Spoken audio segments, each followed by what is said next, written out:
Hey everyone, this is Ashu Tiwari and welcome back to my YouTube channel. If you are watching my video first time, please go and subscribe it so that I can continue these kinds of videos. So dear student, in the last class we had completed second and third question of exercise 1.3 of class 9th maths. In this session, we are going to cover question number 4 and question number 5 of exercise 1.3. So let's begin with the question number 4. So question number 4 is saying that express 0.9999 in the form of p by q.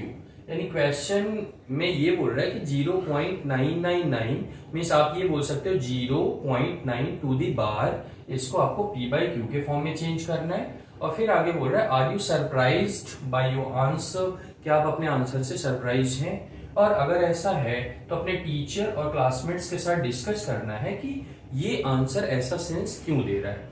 तो इतनी चीजें तो बाद में बात करते हैं, पहले तो इसको हम पी बाई क्यू के फॉर्म में चेंज करते हैं. तो यहां से देखेंगे इसका सॉल्यूशन.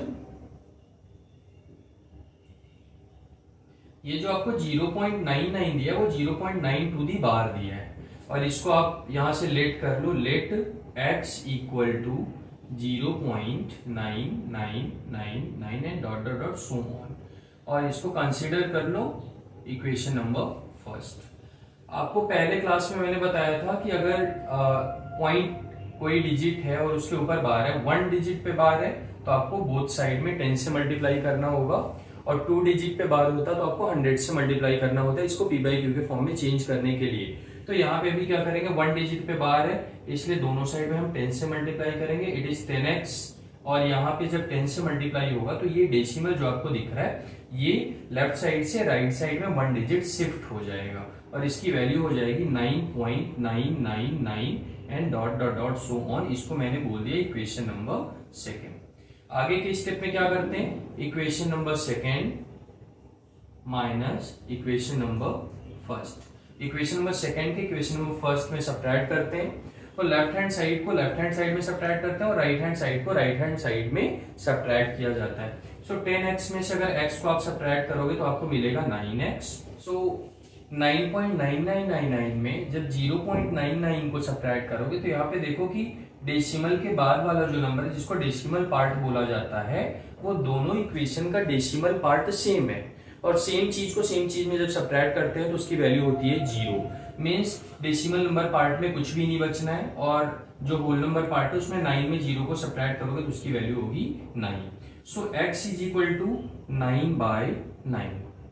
तो आंसर तो आपका ये मिल गया, या तो आप बोल सकते हो x इज इक्वल टू 1, और x की वैल्यू क्या थी 0.9, ये आप बोल सकते हो 0.9999 and dot dot dot equal to 1. तो आंसर से तो हम सरप्राइज ही है कि वैल्यू ये है, और लेकिन उसकी वैल्यू कितने के इक्वल आ रही है, 1 के इक्वल. अब चलिए डिस्कस करते हैं कि क्यों ऐसा हो रहा है. तो आपको ये पता होना चाहिए कि अगर 4.2 लिखा हुआ है और आपसे ये बोला जा रहा है कि आपको डेसिमल रिमूव करना है, डेसिमल को हटाना है, तो आप इसमें डेनोमिनेटर में 1 होता ही है, और डेसिमल को रिमूव करने के लिए आप क्या करते हो, डेनोमिनेटर में 100 आप 10 लिख देते हो, बिकॉज 1 डिजिट है तो 1 0 आपने यहाँ पे लगाया और ये डेसिमल आपका रिमूव हो जाता है.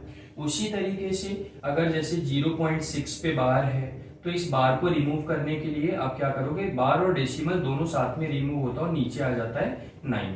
और मैं जैसे एग्जांपल ले रहा हूँ 0.42, और 42 पे बार है तो 2 डिजिट पे बार है तो आप 42 लिख लो और नीचे 9 आप कर सकते हो.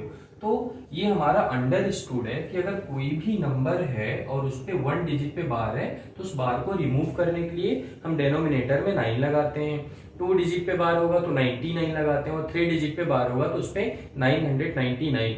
इस तरीके से जितने डिजिट पे बार होगा उतने 9 हम डेनोमिनेटर में लिखते हैं, उस बार को हम रिमूव करते हैं, इस वजह से हमारा आंसर ये आ रहा है. So students, this is the solution of fourth question. Now coming to do question number 5. Yes, now in question number 5th, what can the maximum number of the digits be in the repeating block of the digits in the decimal expansion of 1/17? अगर 1/17 का आप decimal expansion find करोगे तो कितने maximum digit के बाद वो अपने आप को रिपीट करेगा वो हमको फाइंड करना है. क्वेश्चन बोल रहा है perform the division to check your answer. आपको ये डिवीजन परफॉर्म करना पड़ेगा ताकि आप अपने आंसर को चेक कर पाओ कि 10 डिजिट, 15 डिजिट, 20 डिजिट, कितने डिजिट के बाद वो अपने आप को रिपीट करेगा। So let's begin now. Actually यहाँ पे मैंने 17 का टेबल लिखा हुआ है, टेबल मुझे आती है, बट कन्वीनियंस के पॉइंट ऑफ व्यू से यहाँ लिख रखा है ताकि बार बार उसको रीड ना करना पड़े। अब यहाँ देखें 1/17 का मतलब है 17 से आपको 1 में डिवाइड करना है। पहले तो यहाँ पे हम डेसिमल लगा लेंगे और यहाँ हो जाएगा 0 और एक 0 यहाँ और मेंशन करेंगे, यहाँ पे फिर से 0। अब 17 का टेबल यहाँ पे हम देखते हैं कि 100 से वैल्यू कम होनी चाहिए तो 85 तक आ जाते हैं। 17 5 जा 85। अब 85 जब इसमें सब्ट्रैक्ट करेंगे यहाँ पे होगा 5 और 9 में से 8 को सब्ट्रैक्ट करेंगे 1, 15, तो यहाँ पे फिर से 0 हो जाएगा। अब 17 की टेबल देखते हैं, 150 से कम होना चाहिए, यहाँ पे 153 ज्यादा हो जाएगा, ऊपर चले जाओ 136 यानी 8 टाइम आपको जाना पड़ेगा और ये हो जाएगा 136। नाउ 10 में से 4 को सब्ट्रैक्ट 6 को सब्ट्रैक्ट करेंगे, वैल्यू आएगी 4 और यहाँ पे है 4 में से 3 जाएगा, बचेगा 1। फिर हम यहाँ पे 0 लगा सकते हैं और फिर से हम 8 लिख सकते हैं यहाँ पे और ये हो जाएगा 136।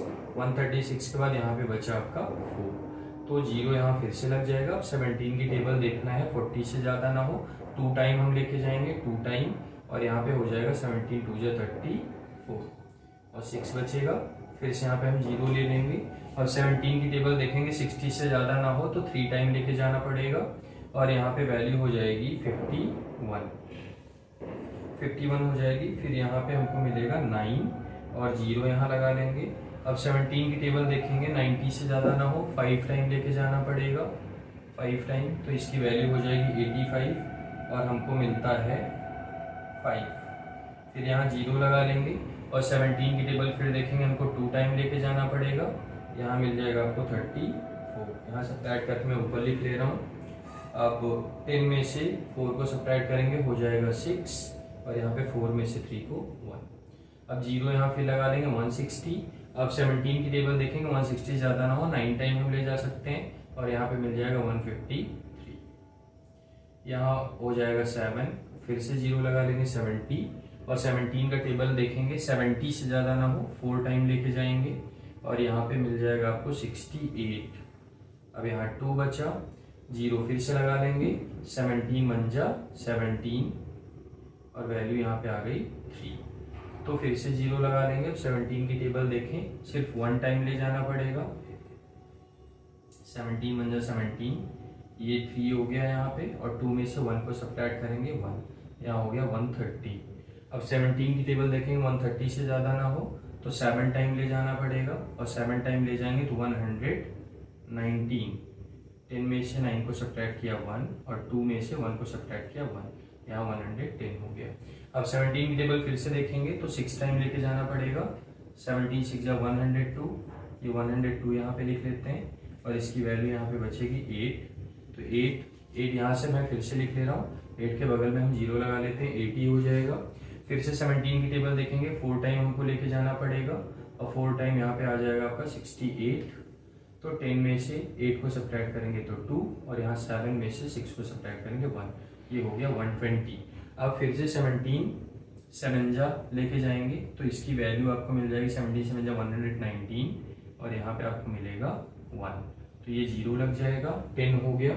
और 10 के बाद फिर से देखेंगे, अगर यहाँ पे 0 लगा के मैंने फिर से लिखा तो 100 और 100 से ही चीज़ें फिर से रिपीट होंगी। मीन्स हम यहाँ पे देखेंगे 1 2 3 4 5 6 7 8 9 10 11 12 13 14 15 16, तो 16 डिजिट और यहाँ पे मैं बार लगा दे रहा हूँ, बार का मतलब इतने डिजिट के बाद फिर से अपने आप को रिपीट करेगा। तो आप यहाँ पे लिख सकते हैं, यहाँ लिख दे रहा हूँ, after 16 digit, after 16 digits it will repeat itself, ये अपने आप को रिपीट करेगा।